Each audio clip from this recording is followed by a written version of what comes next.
Okay, here we are. Woo-hoo. Y'all see my new bookcase? Oh, it's nice. Yeah, very nice. I got it for Christmas. It was my wife's Christmas present to me, along with another one. So, books are key, right? And you see on top, Don Quixote and Pancho Sancho. Oh, nice. Yeah, we got those many years ago. My dad brought them back from Central America, I think Costa Rica, because he used to do a lot of work down there. So, Well, most importantly, what do your dogs think of the new bookcases? what they really are thinking is they can't jump on. They haven't been able to jump on this bed because since that bookcase broke, because there've been books strewn all over it. So finally, we might see Tink pop in here. Join the party. Okay. Well, it's December 2022. We've had a good year. And let's just get started. All right. So I'm going to share my screen.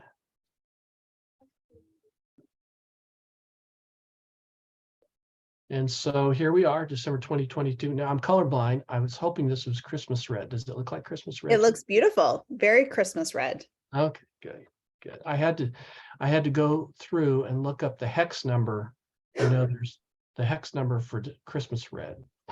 You got it. Yeah, you nailed it. Okay. And here we are. Whatever a hex number is, you did it well. Well, for colorblind people, they're essential because, if you can't tell red or green in particular, or lemon lime or, any of that stuff, if you want to have a particular color, you have to go and have a color number. I mean, you don't have to. So there's a couple, one's RGB and one's hex. I'm just learning this because I can't trust myself to get it right. So this is our 29th, right, folks? 29th recording. That's amazing. It is amazing. It is amazing. Those are just the recordings too. We were doing this a year before that. So, Yeah. So I have Davin's haiku, Amy's haiku, and then mine. Is there a particular order you all think we ought to go in? Just based on. I like that order. Okay. Davin, is that okay with you? That puts you up there. Yep, sounds good. Okay, here we go. Here's Davin's haiku. And I'll let him talk about the tree. Do you want to talk about the tree first or after the haiku? I can talk about it first. That is our actual tree that we have set up, and tumtas is sort of Swedish gnomes, and so we have tumtas all over our house. So they're there on a ladder, and that's right in the front of our living room, sort of looking out the window at the street here in Oakwood, Ohio. So folks who walk by get to enjoy it or whatever they make of it. It's there for them to see. That's awesome. And outside that window, it looks very Midwestern winter Christmassy outside, a lot of snow and everything. It is a Midwestern kind of gray winter. Nice. And here we have Davin's haiku.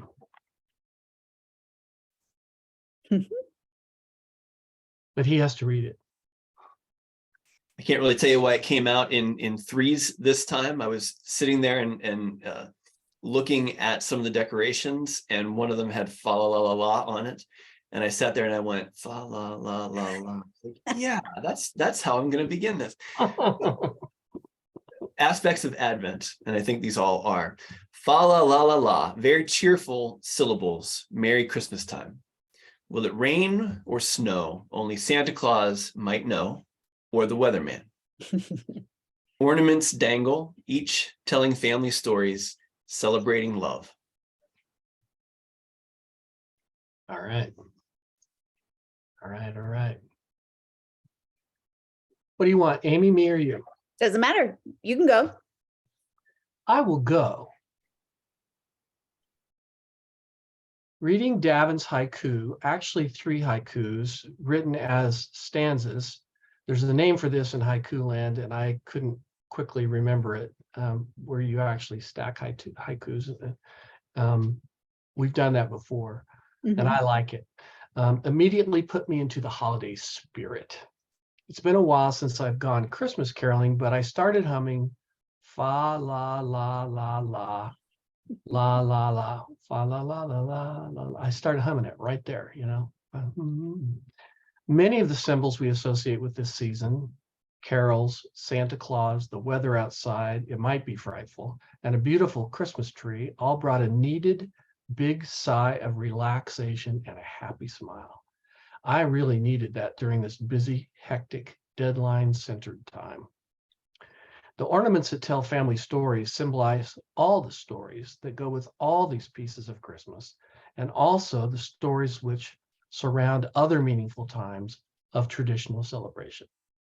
La la la la la la la la la. I loved it. So good. All right. The word dangle, to hang or swing loosely, is such a descriptive verb. Ornaments adorning a tree are the story of a family, of love, laughter, jokes, and heartaches, swinging loosely on the tree. Is there some great wisdom here? Some say to hold your memories and loved ones tight, but maybe memories and loved ones should be held loosely. Let them swing and sparkle. Let the light catch the prism and cast unexpected rainbows. Wait for the reflection off the thin glass and see how it plays with the light. Dangling ornaments let all angles be seen, and colors sparkle when they are allowed to swing loosely. Dangle love, dangle memories, dangle the celebration of family, home, safety, and soft places to land. The verb dangle reminds me that beauty, memories, and love is made to swing loosely and be held with open hands to notice the wonder. An ornament can only dangle if it's anchored in place. The dictionary says supported from above. Isn't that what family and love are? Where we are supported from above and allowed to swing loosely. That was brilliant. That was brilliant. I'm thinking, as you're reading that, I'm just thinking, I didn't think of that at all. Dangled just like caught my attention. And so I just went with it. And the dictionary, you know, I love a good dictionary definition. And yeah, but supported from above to swing loosely underneath. I mean, that's just phenomenal. What a wonderful construction there, Amy. That was great. Thank you. Yeah, thank you. Well, I mean, it was really fun to like consider the idea and that word. So follow the word that sparkles. I was dangling on every word. I just felt like you read it so well. Thank you. So for me, Christmas decorations are really a story of transformation. I was never a big fan of decorating for much of anything. So, you know, I was never kind of a Scrooge or, you know, kind of a grump or curmudgeonly. I love the holidays, but never got into decorating. So, you know, I'll say a little bit here in the high bun about that, you know, transformation and why that is. So but it is a transformation for me. So I love putting up our Christmas tree. It's part of our Thanksgiving Day tradition. Our whole family gathers as we're able.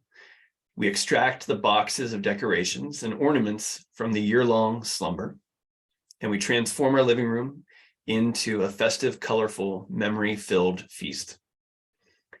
I haven't always felt this way, but marriage and children change all sorts of things, and this is one of them. We have recordings and photos of Thanksgiving Day decorating from before our kids could talk. They're now in college, so the memories run deep. The ornaments and decorations themselves are dripping with family stories and events. Some are ugly, some are elegant, some are falling apart. Some are like Frankenstein, glued back together so many times. Some are homemade, many were bought. One says Austin, Texas. One says Idaho. One is from the Corn Palace in Mitchell, South Dakota. One, handmade by my uncle, celebrates the Pittsburgh Steelers' 6 Super Bowl victories. And there are ornaments that our children made in school and church.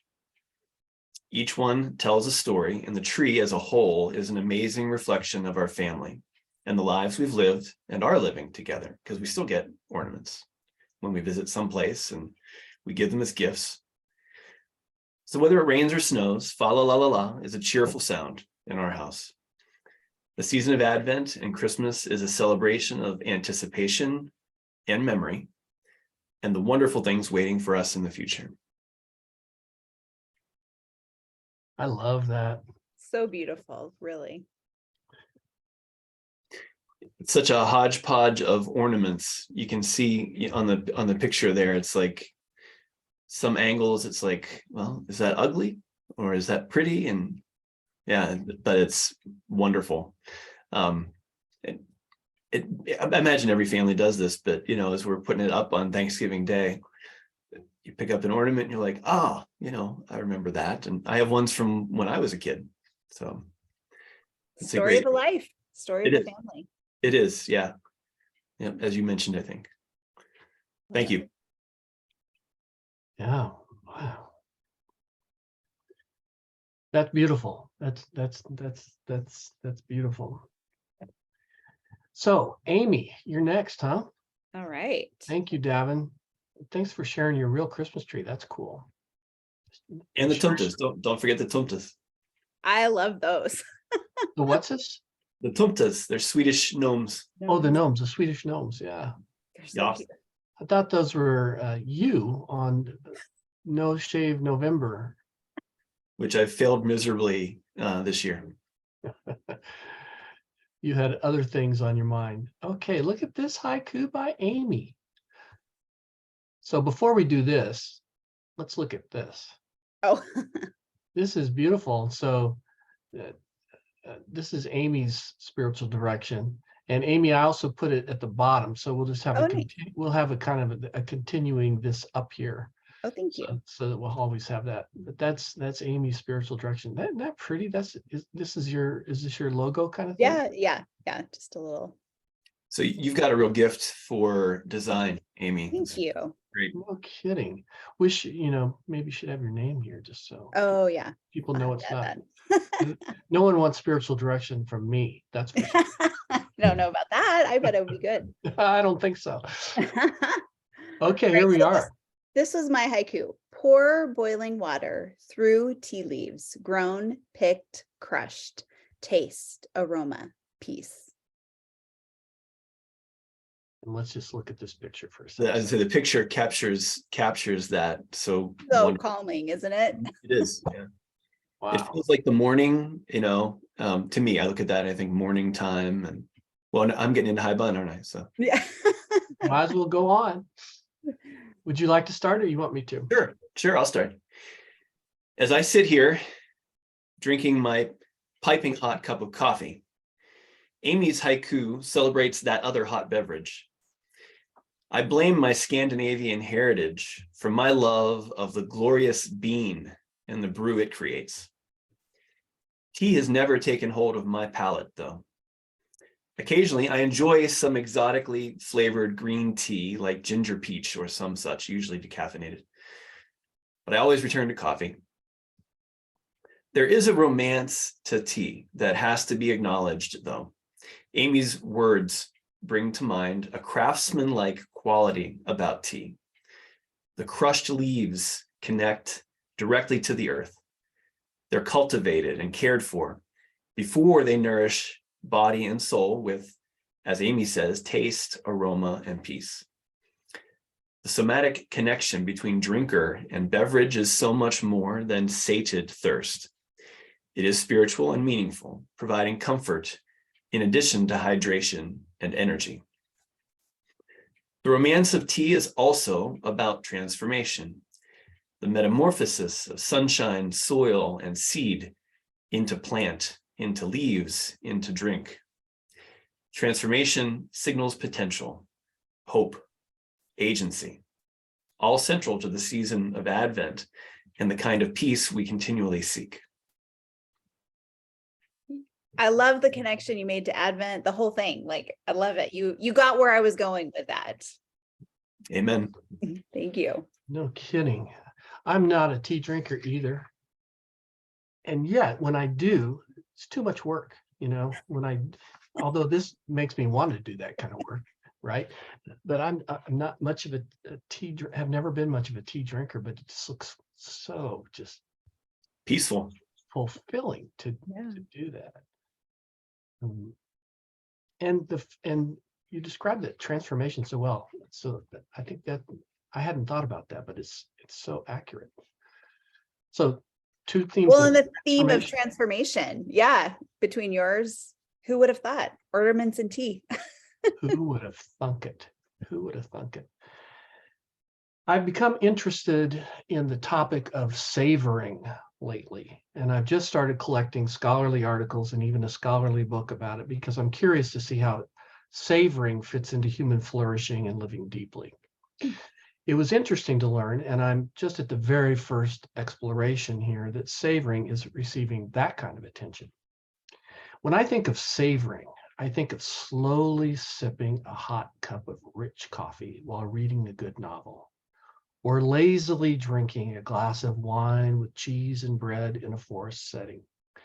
Amy's haiku, which so richly described the fully present, attentive, and intentive process of preparing and then partaking a cup of tea, gave me that same feeling.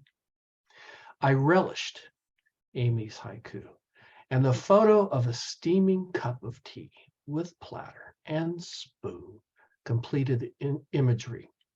It's sensual: smell, touch, sound, sight, and ultimately taste. It was a perfect reminder that success often has little to do with how much or how fast tasks are completed or goals achieved, but with the pleasure with which our lives are imbued. That last line was so good. So I love that haiku in that picture. Thank you. Yeah.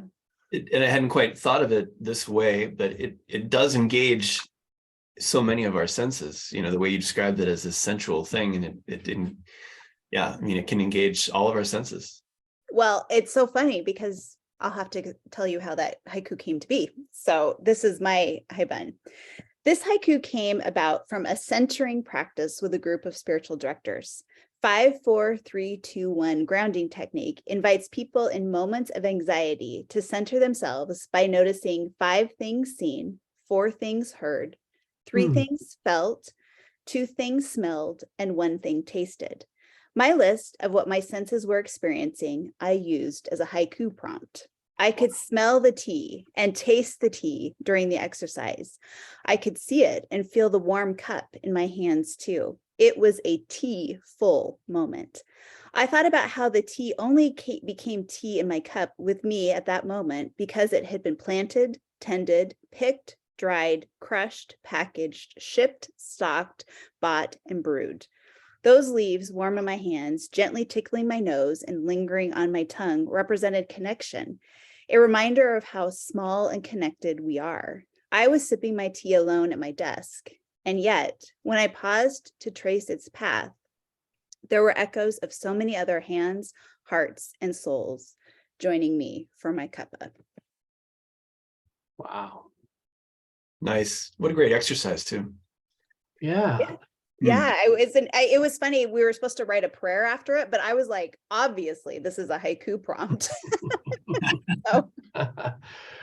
You've chosen such a wonderful path where you're around all these people with rich depth and going deeper. I mean, I just love that. Yeah. I think that's very, very, very special. Yeah. Part of a gratitude exercise is to think back, and there's a book really, but to think back about this cup of coffee and think of everything that contributed to making that, from the person who fertilized it to the person who shipped it. And just if you thanked everybody along the way for that one thing, you would be amazingly grateful. Yeah. It's amazing. Circle of connection, for sure. It is true. Okay, is this me? Are we done? Yes. Okay, let's see if I've got anything to say here. really, I could stop right here and just look at this cup of tea. Smaller and deeper. Okay, here we go. White crystals on leaves and grass, frost from the freezing, the sun melts it all. And then on the other side of the card is this little leaf. You are getting really good at drawing. I talk about it in my Haibun. The drawing there is, you know, we're really going to have to start raising money for the Michael Croth Museum of Idaho and Folk Art. I was very touched by it too. I spent some time with it, like, oh man, there's just something about the simplicity, and yet it's beautiful. Thank you. Thank you. I'm learning, you know. The nice thing about any kind of art or poetry or anything else like that is it's, you know, it's a lifelong. It's like any of these practices, you know, you get joy out of just learning a little bit and doing it. So thank you. Thank you. Thank you. Thank you. Thank you. Okay, who's up? Do you want to go, Davin? Go ahead, Amy. Me? Yeah, go ahead. Oh, okay. I learned recently that the phrase "and it came to pass" is used over 400 times in the Christian Bible. The focus tends to be on the words that come after. And it came to pass, Cain. And it came to pass, Abraham. And it came to pass, Jesus. The speaker wondered if maybe the real message is, and it came to pass. All things are passing away. Nothing stays the same for long. White crystals in perfect symmetry, fractals form when the dew point and temperatures are just right. For a moment, leaves and grass are frozen, but soon enough, the sun comes and melts them all. The white crystals on leaves, bushes, and trees came to pass. Yet, for the short moment, it's there. Exquisite beauty sparkles and shines. The hoarfrost, ice crystals, and small fractals are infinite in their form and beauty, abundant grace, so fleeting and so fragile. That's great language. Thank you. It's so interesting. You know, I've got such a superficial knowledge of the Bible, and, you know, I know this much. So when you talk a little bit about things like when it came to pass, that's this interesting way of thinking to me. I had never considered that before until this Sunday, the homily. I was like, oh my gosh, that's such an interesting phrase. I read somewhere someone was writing about the word behold, and I had never thought about behold. You know, it's just kind of an amazing word, you know. And so it's just things like that just draw me. Interesting. Dr. Karchelman, do you have any words of wisdom? I don't know. Behold, Davin behold. Karchelman. Behold, Dr. Karchelman. And it came to pass. And it came yeah. Oh my. All right. Michael is irreverent. The growing body of evidence proving my claim now includes this haiku with 7 syllables in the first line, not the second. Bob Dylan played an electric guitar at Newport in 1965. And now this. Controversy bound to erupt. I feel untethered, in fact. The art is beautiful. The hand-drawn image on the back of the leaf, which is pictured on the front, declares joy, love, peace, and hope. Masterful folk art, and I want to frame it. This season, as complicated as it is for many, screams of anticipation and transformation. The seeds of new life to appear in the spring are planted right now, including our intentions to exercise more, to swear less, and to eat healthier. Michael's haiku reminds us that everything is transient and changing. So we are never stuck too long in the mud and never flying too high in celebration. The sun melts the frost every time, which signals the potential that always exists in every moment, in every situation. Some might see futility in the transience, but I see the possibility of new life and continual transformation towards greater joy love, peace, and hope. Beautiful. So there's three haikus interpreted as transformational processes. Interesting. Wow. Thank you. A lot If of I'm fun gonna as be- always. What? A lot of fun as always. A lot of fun as always. You know, if I'm going to be a folk artist, I need to start wearing a bolo tie, and you know, I need a little ukulele or something. You know, I need something. You know, I need a hat. I need a spinner. Spinner, is that what they call them? Spanner. I need a hat. This is a time of year when what has been frozen within us has the opportunity to melt and reveal hidden depths within us.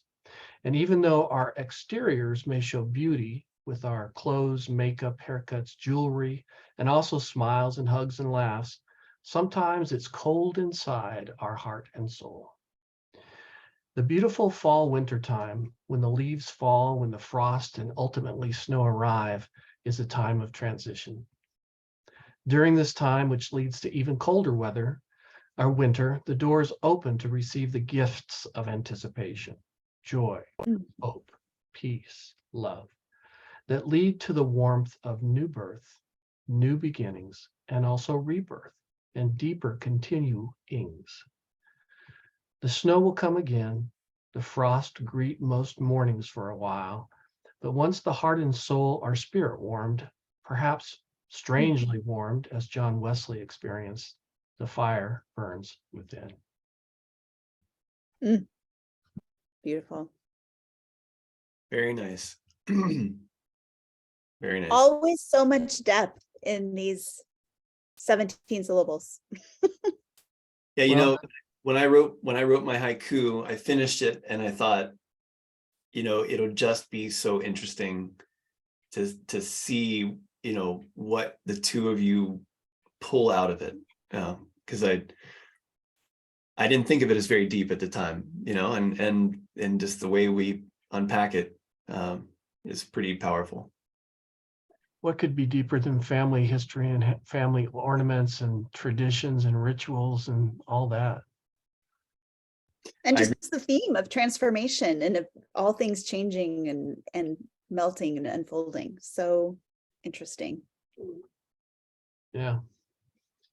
Okay, folks, is there anything else on the agenda for us to talk about? For those of you out there that actually watch this, you know, both of you, don't forget that framing the moment is a great Christmas present for people. It's very inexpensive. Send it out to folks. I just gave a copy to somebody. So Nice. happy holidays, Merry Christmas, happy whatever you celebrate this time of year. And I am very, very grateful for the gift of Amy and Davin and this experience we have together. Likewise. Likewise. Peace and love.